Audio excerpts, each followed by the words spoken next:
Morning students. आज इस video में we are going to start new concept which is Nernst equation. ठीक है, तो अर्न्स्ट इक्वेशन इसके बारे में थोड़ा सा पढ़ेंगे। ये सेल पोटेंशियल के बारे में हमें और बेटर इंसाइट देगा। तो अर्न्स्ट अभी जो पुराना हमारा जितनी भी जो हमारी स्टडीज थी उनमें हमने क्या अज्यूम किया हुआ है कि जो कंसंट्रेशन है वो यूनिटी थी।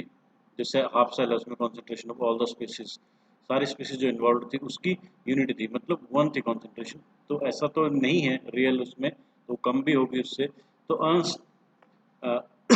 Ernst was the name of the scientist who showed कि इसको कैसे फिर मॉडिफाई करेंगे रियल जो उसकी, मतलब जैसे जैसे कोई सेल प्रोसीड करेगा तो उसमें जो कंसंट्रेशन है वो चेंज होगी टाइम के साथ। तो इसको हम कैसे मैथमेटिकली शो कर सकते हैं, अर्न्स्ट ने ये दिखाया है। तो एक रिएक्शन, क्योंकि हम रिडक्शन हाफ सेल लेते हैं हर एक उसमें, तो ये n number of electron generic हमने दिखा दिया कि n number of electron lose करता है, गेन करता है एंड फॉर्म्स अ सॉलिड। तो ये सॉलिड बनाता है इलेक्ट्रो। तो अर्न्स्ट इक्वेशन क्या कहती है कि इलेक्ट्रोड पोटेंशियल, किसी भी कॉन्सेंट्रेशन पे इलेक्ट्रोड पोटेंशियल, अगर आप हाइड्रोजन पोटेंशियल के साथ देखो, स्टैंडर्ड इलेक्ट्रोड पोटेंशियल के वर्सेस देखोगे तो क्या होगा। ये है किसी भी कॉन्सेंट्रेशन पे आपका इलेक्ट्रोड पोटेंशियल, और ये है standard electrode potential. Standard electrode potential के बाद तो फिर उसमें से कम हो जाएगा वो, जब कॉन्सेंट्रेशन उसकी वेरी करेगी। तो ये R T by N F, ये है इक्वेशन, अर्न्स्ट इक्वेशन, जो बताती है कि एक electrode potential, real time electrode potential एक स्टैंडर्ड इलेक्ट्रोड पोटेंशियल से कैसे अंतर है। आर है जो है वो यूनिवर्सल गैस कांस्टेंट है, 8.314 जूल पर केल्विन पर मोल इसकी वैल्यू है। T is temperature in kelvin. F क्या, फैराडे कांस्टेंट है, फैराडे कांस्टेंट की वैल्यू है 96487 कूलम पर मोल। और एन है नंबर ऑफ इलेक्ट्रॉन्स जो इन्वॉल्व है। जैसे जिंक में क्या होता है, जिंक 2 इलेक्ट्रॉन लूज करता है, तो प्लस ये बनाता है 2 इलेक्ट्रॉन में, तो यहाँ पे एन की वैल्यू 2 हो जाएगी, सिल्वर के लिए 1 हो जाएगी। तो अब R T by N F natural logarithm of जो मेटल है और उसके आयंस हैं। तो आयन तो एक्वा सोल्यूशन वगैरह में होंगे, सॉल्ट के अंदर होंगे, और ये सॉलिड होगा। तो सॉलिड की जो कॉन्सेंट्रेशन है वो यूनिटी ही रहेगी, इसकी कॉन्सेंट्रेशन में चेंज नहीं है, तो इसको हमने 1 रख दिया। ठीक है, तो ये सारी चीज़ें इस तरीके से आपका थोड़ा सा मॉडिफाई होके ये इक्वेशन आ गई। अब थोड़ा सा और आगे बढ़ते हैं। हमने जो डेनियल सेल लिया था उधर हमने जिंक लिया था और इधर इधर कॉपर लिया था। इसी को हम एक्सप्लेन करते आ रहे हैं।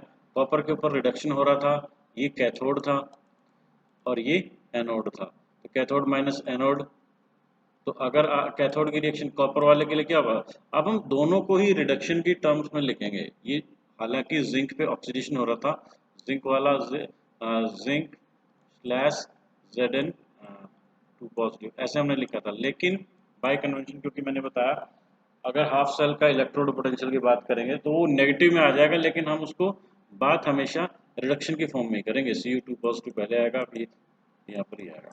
तो कैथोड के लिए ये स्टैंडर्ड इलेक्ट्रोड हो गया, minus R T by n की वैल्यू 2 हो गई, Faraday constant logarithm of 1 by copper की। इसी तरह जिंक वाले हाफ सेल के लिए जिंक का स्टैंडर्ड इलेक्ट्रोड पोटेंशियल हो गया आर टी बाई 2 और ये जिंक की होगी। अब हमारे पास पता है हमें सेल का क्या होता है, कैथोड माइनस एनोड या राइट माइनस लेफ्ट। तो राइट में कॉपर था और लेफ्ट में जिंक था। इनकी वैल्यूज आप पुट करोगे, वैल्यूज पुट करने पे आपको ये कॉपर वाले का है और आर टी बाई 2 NF ये हो गया, ये जिंक। तो ये दोनों तो माइनस कर दो आप, स्टैंडर्ड इलेक्ट्रोड पोटेंशियल स्टैंडर्ड का माइनस हो जाएगा, ये माइनस है।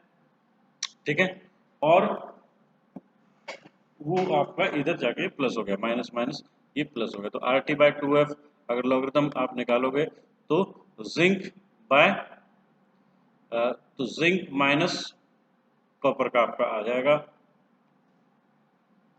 ठीक है, आपने एक माइनस बाहर इस पे रख लिया है, तो इसमें R T by N F आ गया। तो जिंक आपका पॉजिटिव आ जाएगा और कॉपर नेगेटिव। तो अल्टीमेटली आपका जिसे लॉगरिथम होता है, लॉगरिथम ए बी जो होता है, log a plus log b होता है, natural logarithm of a plus natural logarithm of b, ये होता है। और माइनस होता है तो a बाई बी होता है, तो a माइनस बी होता है, तो ये a माइनस बी को ये भी कर दिया गया, ठीक है। यहाँ पर आप ये मैथमेटिकल थोड़ा सा कॉन्सेप्ट है।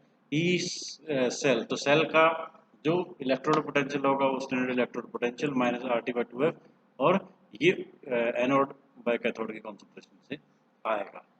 तो यहाँ पर आप सारी वैल्यूज पुट कर सकते हो, जैसे हमने अगर हम गैस कांस्टेंट की वैल्यू पुट करें और टेम्परेचर की करें और फैराडे कांस्टेंट की करें, तो ये 0.059/2 इसमें आ जाता है, that is not a problem. बस बाकी क्या बचा, ये नेचुरल लॉगरिथम को भी आपने log 10 में कन्वर्ट कर दिया, बेस 10 से। तो अभी हमारे पास जो इम्पोर्टेंट कंक्लूजन अर्नस्ट इक्वेशन से आता है वो ये कि एक सेल का electrode potential will be directly proportional to the concentration of the zinc ion. अभी इसमें डैनियल सेल जो हमने जिंक वाला लिया था, यानी कि जो एनोड है, एनोड के अंदर जो कंसंट्रेशन है उसके डायरेक्टली प्रोपोर्शनल होगा, और कॉपर वाले के सॉरी, ये क्योंकि लॉगरिथम है, नेगेटिव लॉगरिथम है, तो इसकी वैल्यू माइनस होनी है, तो जब ये बड़ा होगा तो ये वैल्यू छोटी आएगी, छोटा होगा तो बड़ी। तो कॉपर की कॉन्सेंट्रेशन के साथ तो ये इंक्रीज करेगा, अगर कॉपर की कॉन्सेंट्रेशन ज़्यादा है तो इंक्रीज करेगा, और जिंक की कॉन्सेंट्रेशन ज़्यादा है तो ये डिक्रीज करेगा, ठीक है। तो सेल पोटेंशियल जैसे जैसे जिंक, हम वैसे भी इसको समझ सकते हैं कि जिंक में क्या होना है, ऑक्सीडेशन होना है, तो जितना जिंक का इलेक्ट्रोड डिसॉल्व हो जाएगा, ये कॉन्सेंट्रेशन बढ़ेगी तो उसका पोटेंशियल गिरता जाएगा।